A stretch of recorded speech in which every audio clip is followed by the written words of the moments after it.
My daughter called last night. Dad, I'm at the station. My father beat me up and now he's saying I attacked him. Quote.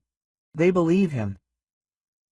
When I entered the station, the duty officer turned pale and stammered, "Sorry, I didn't know." And before we continue, please write what country you are from and how old you are. Enjoy listening. Quote. Igor Sokolov always woke up the same way, without any sudden movements. First, he listened to the house, to the poplar rustling outside the window, to the morning tram passing in the distance. Then the kettle, 2 cups on the table, one for strong tea, the other for water to cool it down. That evening, he went to bed late. He had a long day, went out, stopped by a client's warehouse, checked the cameras, helped set up the panic button, came back, rewrote the security plan for the week. Nothing special. Routine work. The apartment was clean and quiet. A windbreaker on a hanger, a hat neatly folded under the windbreaker. On the windowsill was a cactus that had stubbornly lived for 15 years. Igor's life depended on such simple things. That's where he relaxed. The kitchen clock showed me when the phone lit up in the hallway. His daughter Marina was on the screen. He smiled. It was rare for her to call at such an hour. She usually wrote in advance. The smile faded as soon as he heard her voice. Dad, it's me. The voice trembled, as if in a chilly wind. Dad, I'm at the station. Can you come? Where are you? He asked quietly, so as not to scare her even more. Give me the address. Don't rush from here. At 12 Kashtanovaya. And already incoherently. Why did he hit me, and then said that I was on him? They believe him, but not me. Dad, they breathe, Igor said. Do you hear how I breathe? That's how I drive. He hung up the phone without looking, shoved his feet into his boots, grabbed his windbreaker. He paused for a second by the hallway mirrors. His face was calm, gray hair, weather-beaten skin. He looked at himself and nodded, as one nods to a friend before leaving. Let's go. It was late spring outside. Igor walked slowly and immediately, so as not to let his thoughts race ahead. Inside, everything was collected. Where to go, who to call, what to ask. He knows how to talk to people in uniform. He once sat on this side of the desk himself. He knows the statute, and the fatigue, and the habit. We'll figure it out in the morning. The morning can wait. Daughter? No, he knew the department on Kashtanovaya when it was old, with peeling paint. Now there were renovations inside, a glass partition in the duty room, plastic chairs in the hallway, on the walls, new displays. The glare of the lamps fell in even rectangles on the linoleum. A young man sat behind the counter, his lips dry, his fingers clenching and unclenching in boredom. A familiar scene. Good evening, Igor said. I received a call from my daughter. Her name is Marina Igorovna Sokolova. Where is she? All questions at night, quote. For the duty investigator, the young man answered habitually, without looking up. Sit down and wait. You will be invited. Call the duty investigator, Igor repeated calmly. I'll wait, but next to the office door, where it is, do you mind? The young man finally looked. His gaze slid over her face, lingered, as if something familiar stirred in his memory. Igor took his time prompting, taking his ID from his inside pocket, invalid but neatly laminated. Old merits sometimes work better than phone calls. Nearby was a card from a private security company. The young officer on duty suddenly became too direct. His voice grew hoarse. Quote, Excuse me, I'll call you now. I didn't know. Everything is fine, Igor said. Do your job. They pointed to the office door. From inside came a terse male voice, dry as a protocol, and a female one, quiet and paused. Igor felt something heavy rise inside him. Not anger or fear, but responsibility. He pushed the door. The room was narrow, with a long table against the wall. Marina sat on one side. Short blonde hair, thin fingers, a split lip in the corner, a glass of water and a napkin nearby. On the other side, a short man in a shirt with rolled-up sleeves, glasses perched on his nose, a pencil in his fingers, and that same dry voice from the hallway. Oleg sat on a chair in the corner under a lamp. Broad shoulders, a jacket creased at the elbows, his mouth slightly twisted, like a man accustomed to a wry smile when he disliked something. Quote, "I'm Sokolov, the father," Igor said, not raising his voice. "Good evening. Has your daughter been detained?" "No," the investigator replied, blinking. "Marina Igorovna, the applicant." He glanced at the paper. "On the other side of the statement, though." He cleared his throat. Quote, "On the other side is citizen Oleg Sergeyevich Polovanov. Why does he claim it was me who attacked him?" Marina finished in a hollow voice. "So, it's written here." Igor glanced at Oleg. His cheek twitched slightly, his gaze not averted, but shifted slightly to the side. "Did you sign the statement?" Igor asked. "I'm not obligated to talk to you," Oleg said. "There's the police here, there's order." "There's order here," Igor agreed. "And we won't break it." He approached Marina, sat on the edge of the chair, didn't touch her, didn't stroke her hand. He knew that sometimes touching only breaks you inside. He simply sat down next to her, so that she could see his shoulder, and said evenly, "You will tell me everything in 5 minutes. Before that, 2 questions for the investigator and for the investigator. Has the medical condition been recorded? A visit to the emergency room, have the beatings been documented?" "We'll call a doctor now," he said, his eyes darting around. "I've already informed the duty officer. Regarding the statements, we have an explanation from citizen Polovanov. Regarding Marina Igorovna, he's hesitated so far only from words. So, from now on, it won't be from words," Igor said. "And there will be a doctor." "Thank you." He turned his gaze back to Oleg. He was sitting relaxed, but his fingers were tapping on his knees, noticeable to those accustomed to looking at them. "Tell me," Igor said, "why did you hit her?" "I didn't. It was too fast," Oleg responded. "She went for it herself. I defended myself. I have a bruise. Here." He triumphantly pointed to a purple spot near his shoulder. "This is an attack. There are witnesses, a wife. Clarify this with her, not with me. Did you call your wife?" Quote, Igor asked the investigator. "On the way," he replied. "Citizen Polovanova Tatiana Sergeyevna." Marina turned her head and quietly said, "Dad, I turned on the conversation, you can hear it there." She took the phone out of her pocket, her hands were shaking, but her chin muscles were already holding her. "I always turn it on when the screaming starts. Just in case. Today too." The investigator raised his eyebrows. "Is there an audio recording?" "There is," Igor said. "Turn on the recording of the wiretap protocol, record it." The young man at the table suddenly lost his cool. Commas appeared in his words, and he subtly underlined a line in his papers with a pencil. A habit, probably due to nervousness. For a couple of minutes, everything in the room fell silent except for the sound of the phone. The recording wasn't perfect. Household noises, a familiar female voice. "Don't argue with your father," a male bass. "I'll show you who's the man of the house." Then noise, 2 short dull thuds, and the male voice again. "You'll go and say you did it yourself, otherwise it's unintelligible, but the meaning is clear." Neither he nor the investigator sighed. Oleg stopped smiling. "We're taking notes," the investigator said.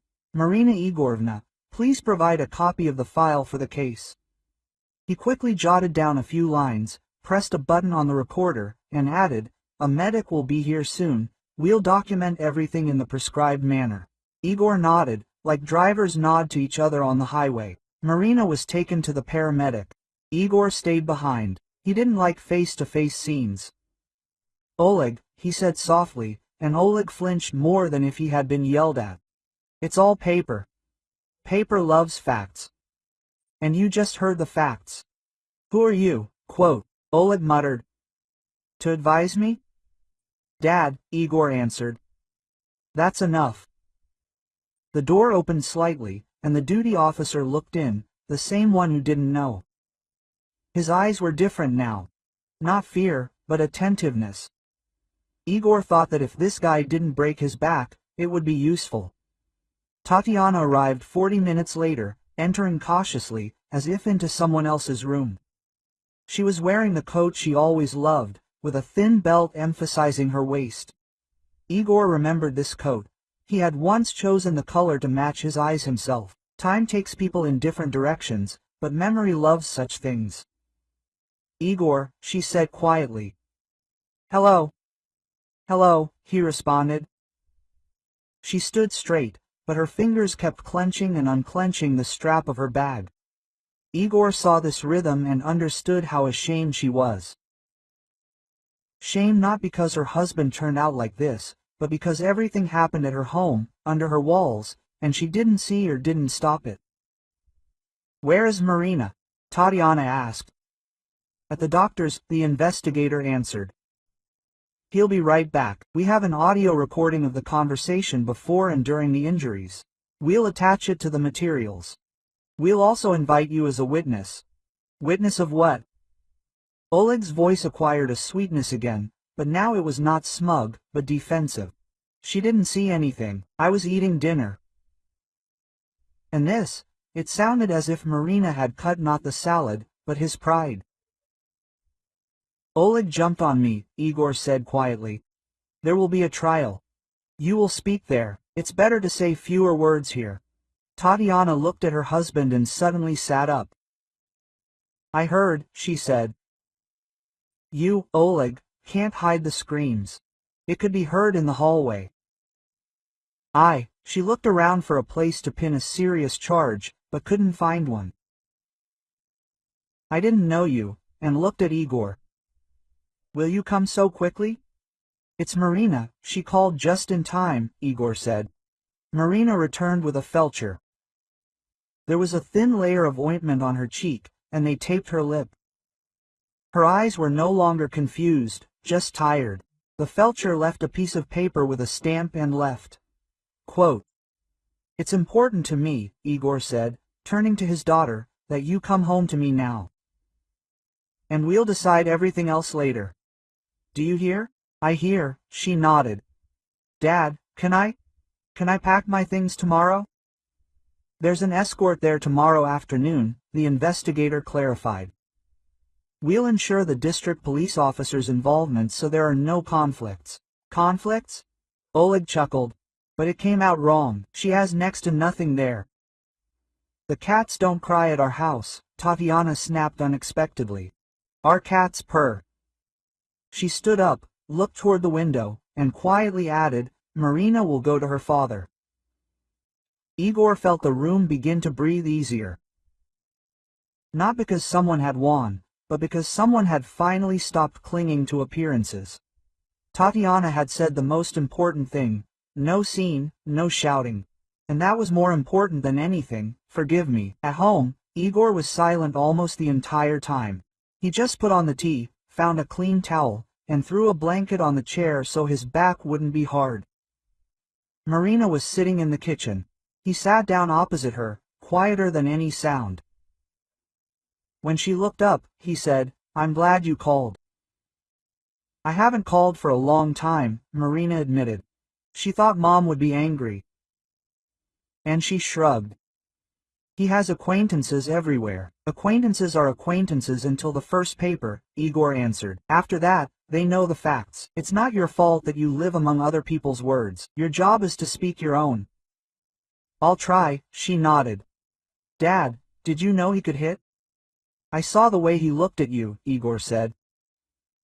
His gaze was like that of a man who is used to the fact that a word is a fist. Marina listened and nodded. Igor thought, after all, they raised a good man. He doesn't break, doesn't take revenge, he listens and draws conclusions. Music was playing softly on the radio. They slept poorly. It's just that someone else was walking between them. The word is court, statement, protocol. At dawn, Igor got up, made 2 sandwiches, put the kettle on. Quote, "Let's go there during the day," he said. "Take your things, I'll be nearby." And the local police officer. "I'm not afraid," Marina said. And rightly so, he nodded. During the day, the local police officer turned out to be a respectable man, not young, with a sparse mustache and a soft voice. Igor nodded to him as if he were an old acquaintance, not because they knew each other, but according to regulations. Identical people in different uniforms should recognize each other by their gait.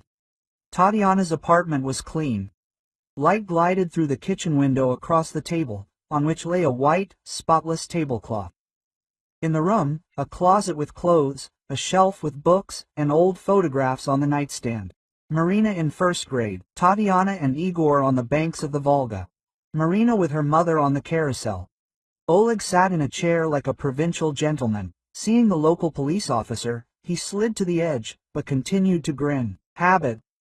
"Oh, what a circus," he said sarcastically. "A whole delegation. We're paying a visit to the poor victim." Quote, "We're on business," the police officer replied softly. "The girl will pack her things. If you help with anything, that would be great." "I'll help you close the suitcase," Oleg snapped. "No need," Tatiana said. "Marina can handle it herself." She went to the closet, took out dresses, a couple of sweaters, and folded them neatly. "Marinka, take the books.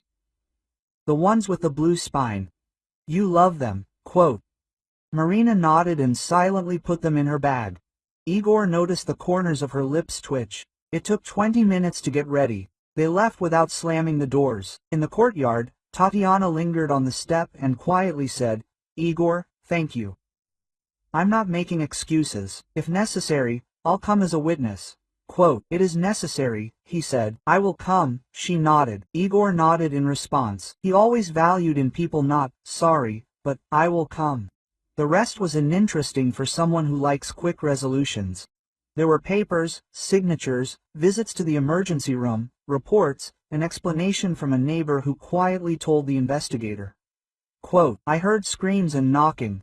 I won't let you lie." There were conversations with the duty major, who at first tried to sort everything out. The trial was scheduled for a month. During this time, Oleg managed to find a couple of witnesses, who, however, fell apart at the very first question. They mixed up the date, then the place. The audio recordings spoke without emotion. Medical certificates showed that Sinyak was here, Sedina was there. Igor did not make speeches, he only submitted documents on time. Tatiana came and said that. The judge's eyebrows slightly rose at this.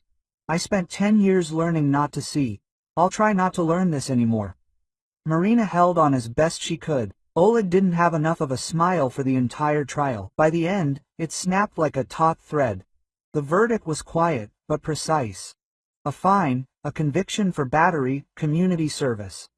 Plus an official warning about the inadmissibility of pressuring witnesses. Oleg left the courtroom and, for the first time, didn't snap. He lowered his eyes and walked sideways, as if he were twisted. Igor felt no malice, he simply sighed.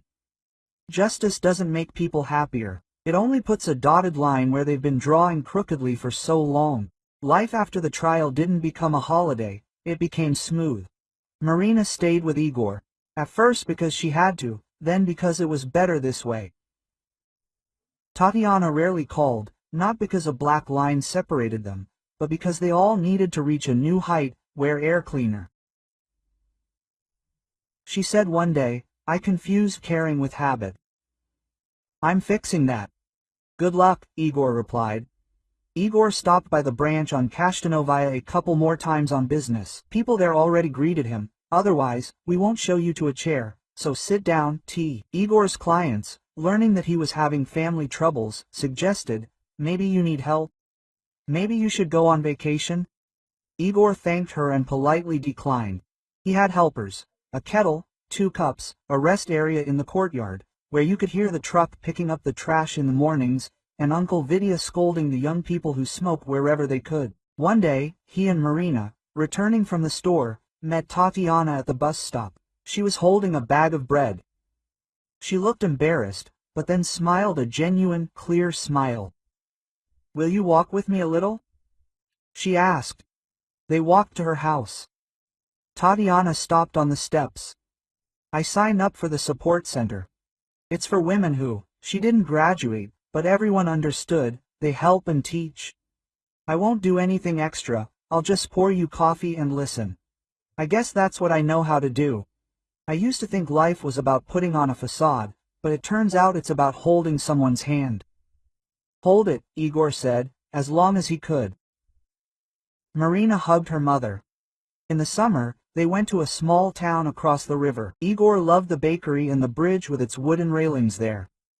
They sat on a bench, ate hot cabbage pies, and watched the boys catch crucian carp.